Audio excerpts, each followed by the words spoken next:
When Jesus was born in Bethlehem of Judea in the days of Herod the king, behold, there came wise men from the east to Jerusalem, saying, where is he that is born King of the Jews? For we have seen his star in the east, and we are come to worship him. When Herod the king had heard these things, he was troubled, and all Jerusalem with him. And when Herod had gathered all the chief priests and scribes of the people together, he demanded of them where the Christ should be born.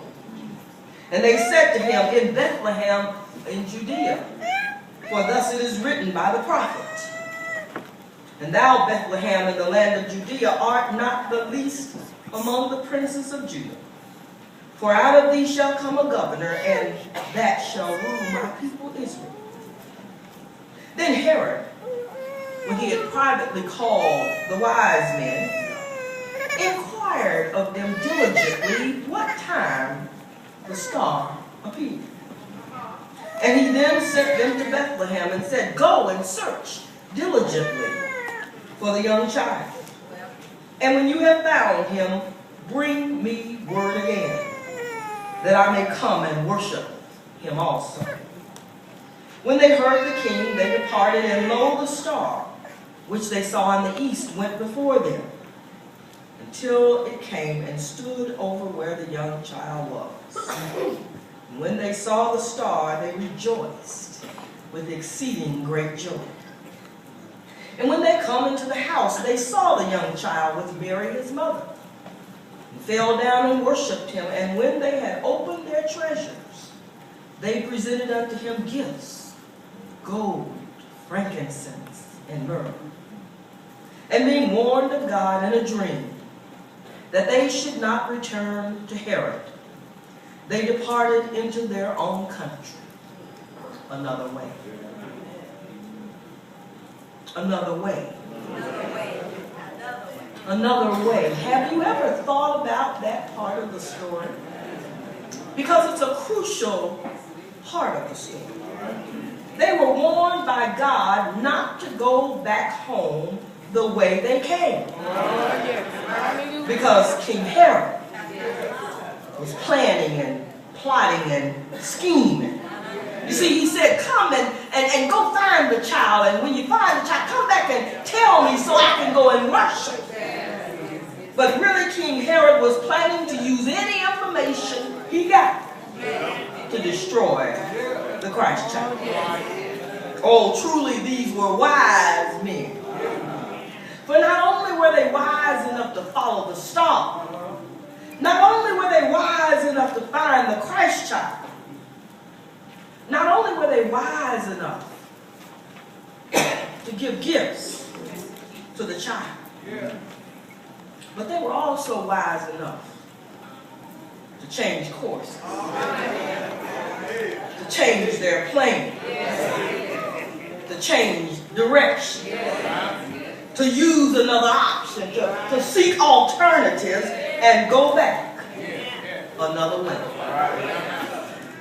Have you ever wished that you had gone another way? In Atlanta, I find myself having that thought frequently when I'm stuck in traffic. Interstate 285 is notorious for being backed up. You might have one of those expressways here in Jacksonville, and often I find myself wishing that instead of using that route, I wish I had gone another way. Often it's too late for me to turn around or get over and take an earlier exit. And I'm surrounded by cars and trucks, probably full of folks having the same thought. I sure wish I had gone another way. This idea of going another way doesn't just apply to travel. For I can imagine many of us have done things. We've made decisions. We've taken certain courses of action. We've made choices, and then later on, wish we had gone another way. Unfortunately, as they say, hindsight is 2020. And most of the time, by the time we have the revelation, the epiphany, is too late. By the time we realize that we could have made a different choice or taken an alternative course of action, we're in too deep. We've reached the point of no return. We can't turn around. We can't start over. We say in our hearts and in our ears, I wish I had gone. Being able to course correct, being able to change directions, being able to go another way is indeed an indicator of wisdom. The wise men teach us this.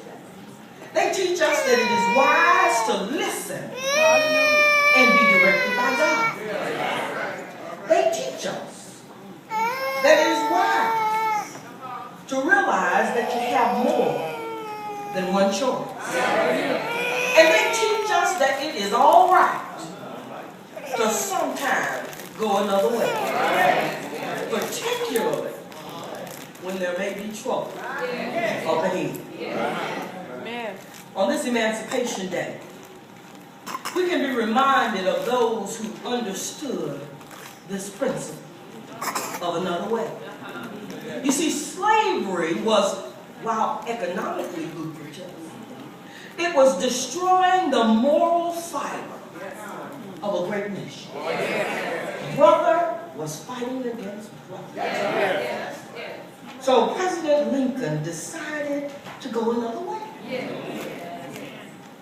And he issued the Emancipation Proclamation. Even before that, though, people like Sojourner Truth and Harriet Tubman, Denmark Vesey and Frederick Douglass risked their lives to suggest that there was another way, to say that slavery is wrong, and that all people are created equal in the eyes of God. Listen to some of the things they said. Sojourner Truth, who is probably best known for her "And Ain't I a Woman" speech, was calling for another way when she said, "Does not God love colored children as well as white children? And did not the same Savior die to save one as well as the other? If so, white children must know that if they go to heaven, they must go there without prejudice against color. For in heaven, black and white are the same in the love of Jesus." Now, children, she said, remember what Sojourner Truth has told you, and thus get rid of your prejudice and learn to love colored children, that you may all be the children of your Father in heaven. She was suggesting another way. And here's the meaning of the 4th of July for the Negro speech. Frederick Douglass advocated for another way when he said, "What to the American slave is your 4th of July? I answer, a day that reveals to him more than all other days in the year the gross injustice and cruelty to which he is the constant victim. To the Negro, your celebration is a sham, your boasted liberty and unholy license, your national greatness swelling vanity. Your sound rejoicing are empty and heartless. Your denunciation of tyrants is brass-fronted imprudence. Your shout of liberty and equality is hollow mockery. Your prayers and hymns, your sermons and thanksgiving, with all your religious parade and solemnity, are together mere bombast, fraud, deception, impiety, and hypocrisy. A thin veil to cover up crimes which would disgrace a nation of savages. There is not a nation on the earth guilty of practices more shocking and bloody than are the people of the United States at this very hour. He was advocating for another way. Throughout history, countless others have called for another way for the former slaves. Slaves who were really descendants of kings and queens, scholars and teachers, astrologers and astronomers, craftsmen and artisans. Not savages and wild from a dark continent. W.E.B. Du Bois was saying we need to go another way when he noted that the problem of the 20th century is the color line. Fannie Lou Hamer was saying we need to go another way when she said, I'm just sick and tired of being sick and tired. People have got to get together and work together. I'm tired of the kind of oppression that white people have inflicted on us and are still trying to inflict. Booker T. Washington was saying we need to go another way. When he said, if you want to lift yourself up, lift up somebody else. He went on to say, one man cannot hold another man down in a ditch without remaining down in the ditch with him. Mary McLeod Bethune was saying, we need to go another way, people, when she observed we have a powerful potential in our youth. And we must have the courage to change old ideas and practices so that we may direct their power towards good end. Old church, Martin Luther King said we need to go another way. When he challenged the status quo and it got him in a whole lot of trouble, he said a nation that continues year after year to spend more money on military defense than on programs of social uplift is approaching spiritual doom. Martin Luther King that said change does not roll in on the wheels of inevitability, but it comes through continuous struggle, he said, and so we must straighten our back and ride.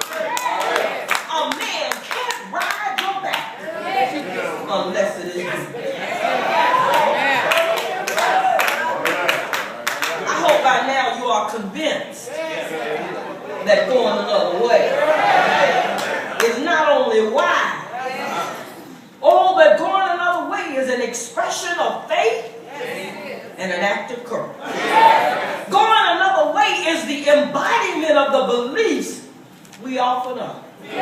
Oh, don't we say faith is the substance of things hoped for, or the evidence of things not seen. Oh, don't we say we can do all things through Christ who strengthens us.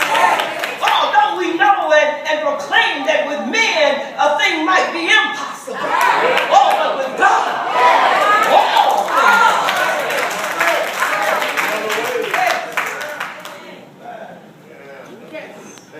Perhaps the most important thing for us on this Emancipation Proclamation Celebration Day is for us to realize that it may be time for us to go another way.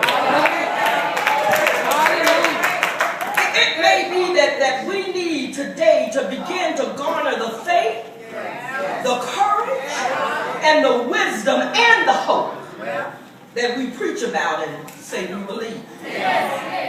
I want you to listen to a few facts from the National Urban League's 2010 State of Black America. That was their 100-year anniversary. The report says that in spite of the increase in black civil engagement during the 2008 elections, in 2010, there were minimal changes in the lives of black people in all the categories that they analyzed. They analyzed social justice, economic, health, and education. Here are some of the things they found out in 2010.